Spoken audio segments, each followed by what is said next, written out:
Boa noite. Boa noite. Policiais apreendem mais de 500 fuzis no Rio de Janeiro em 2023. Lula fala sobre Israel e Palestina e como isso afeta a economia brasileira. 2 torcedores suecos foram mortos em jogo válido pela eliminatória da Eurocopa. Fluminense é campeão da Libertadores de 2023 em cima do Boca Juniors.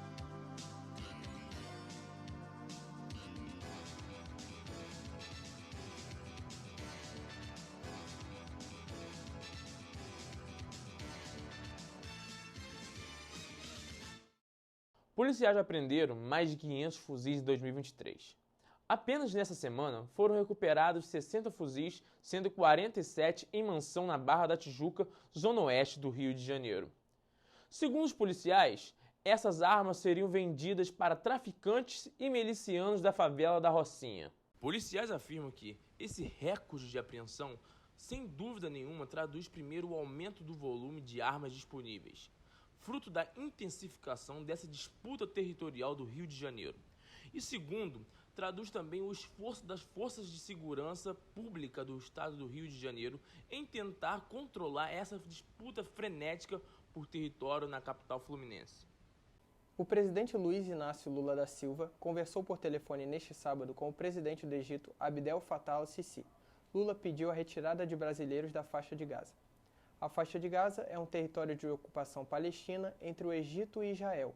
Mais informações com o repórter João Berrar. A faixa de Gaza é um território de ocupação palestina entre Egito e Israel. A região tem sido alvo de bombardeios já há uma semana, desde que o grupo terrorista Hamas atacou o território israelense.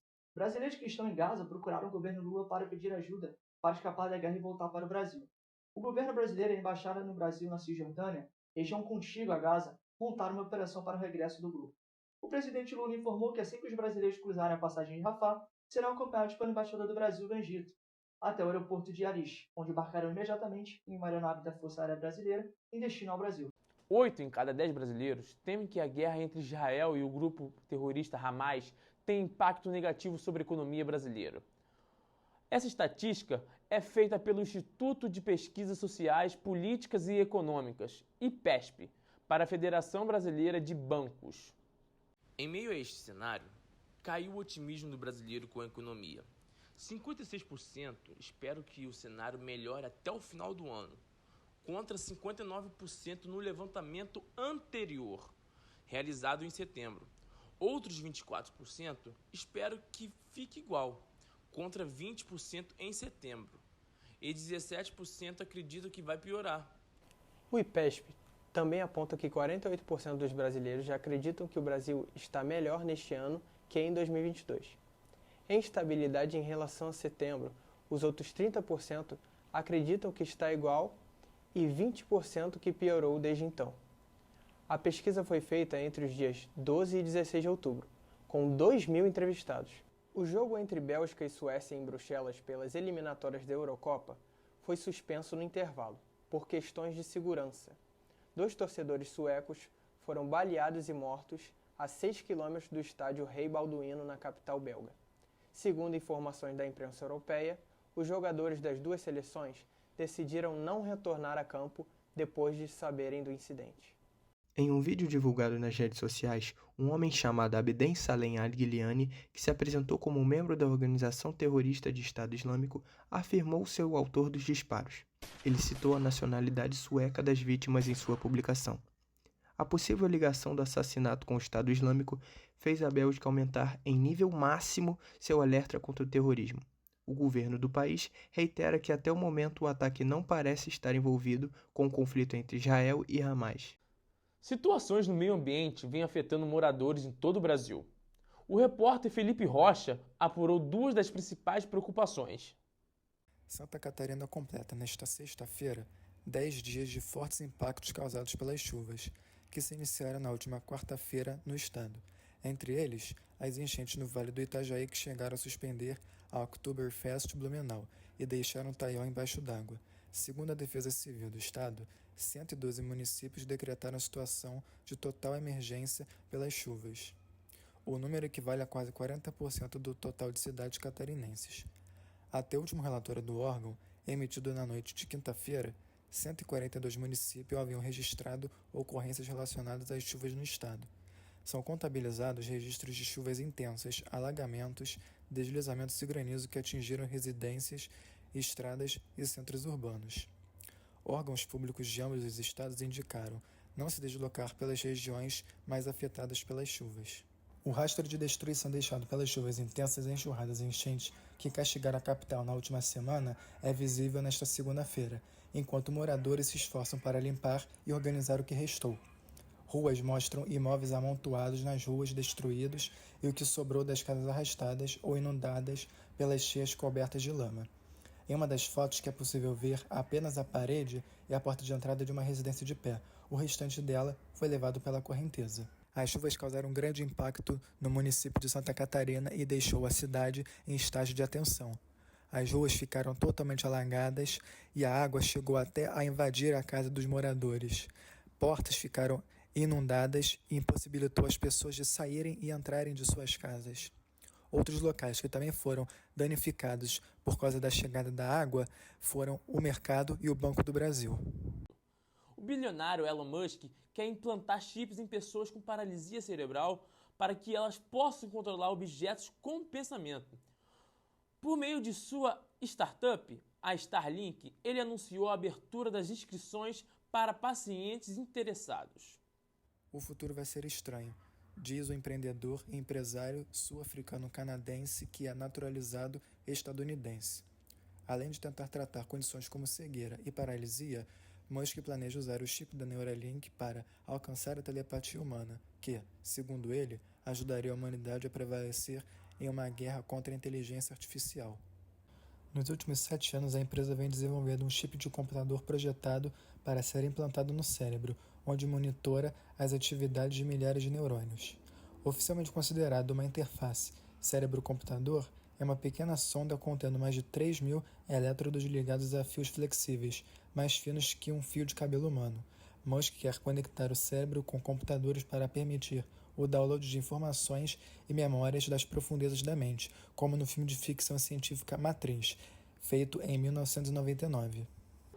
Nesta quarta-feira, faleceu Dona Léia Garcia, aos 90 anos. Léia foi uma das principais atrizes negras da televisão brasileira e ficou conhecida no país inteiro por interpretar Rosa na novela Escravizaura.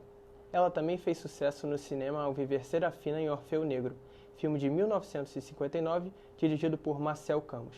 Léia ainda participou de diversas novelas de sucesso da Rede Globo, como Dona Beija, Helena, e ainda realizou a minissérie Abolição, de Wilson Aguiar Filho, em homenagem ao centenário da abolição da escravatura. Nos anos 90, Léia participou da novela A Viagem, um grande sucesso da Rede Globo no horário das 7. A personagem era responsável por dizer a Diná, interpretada pela também atriz Cristiane Torlone, que estava morta. A trama de Ivani Ribeiro fala sobre a temática espírita e até hoje é um grande sucesso de audiência, tanto do Canal Viva quanto da Rede Globo, conquistando diversos pontos de audiência em todas as suas reprises. Léia será velada em um teatro municipal do Rio de Janeiro. Meus sentimentos aos familiares da Dona Léia. Após algum tempo sem eventos em teatros públicos por falta de investimento nos últimos governos, esse poderá ser o evento mais visto dos últimos tempos no Teatro Municipal do Rio de Janeiro. Nos últimos 8 anos, os teatros municipais cada vez mais estão sendo desvalorizados. Isso em vários contextos, financeiramente, para o público e culturalmente. Sem investimento nos últimos anos, os teatros trabalham por si só. Os coordenadores que administram, e não o próprio governo, o que realmente acaba que pouco seja visto as artes e as obras no teatro. E o Fluminense conquistou a Libertadores da América pela primeira vez em sua história. Reportagem de João Berrar. Um primeiro tempo tenso, Fluminense e Boca Juniors adotaram uma medida cautelosa e poucos se arriscaram nos primeiros minutos iniciais. A equipe comandada pelo técnico Fernando Diniz tentava de todas as maneiras explorar jogadas em profundidade pelas beiradas com Keno e Arias, sem sucesso com a forte marcação do time argentino. Já os argentinos, por sua vez, aproveitavam tabelas por dentro com o principal nome e referência do time no ataque, Edinson Cavani. Aos 36 minutos do primeiro tempo, em jogada trabalhada pelo lado direito, Keno avança sob a marcação dos jogadores do Boca Juniors, enquanto o principal goleador do time tricolor carioca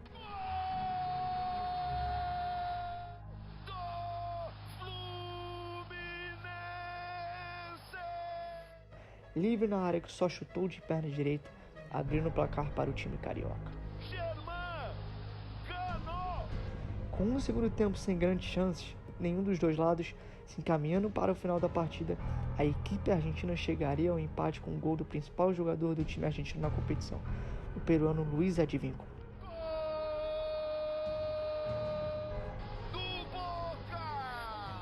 Esse gol mexeu não só com os jogadores, mas também com a torcida. O Maracanã foi tomado pelos gritos argentinos que já estavam mais confiantes. Porém, a joia tricolor que marcou gol em todos os jogos de mata-mata da Libertadores já estava predestinada. Diniz já tinha dito: você vai fazer o gol da final. E dito, foi feito.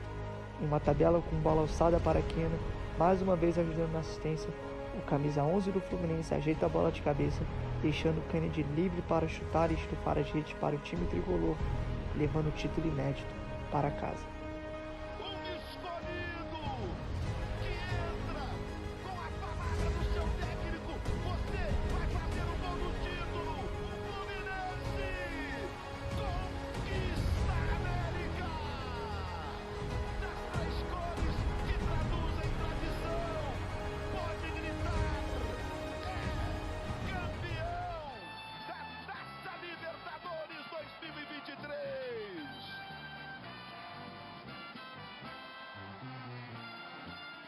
Esse foi o Jornal da Noite.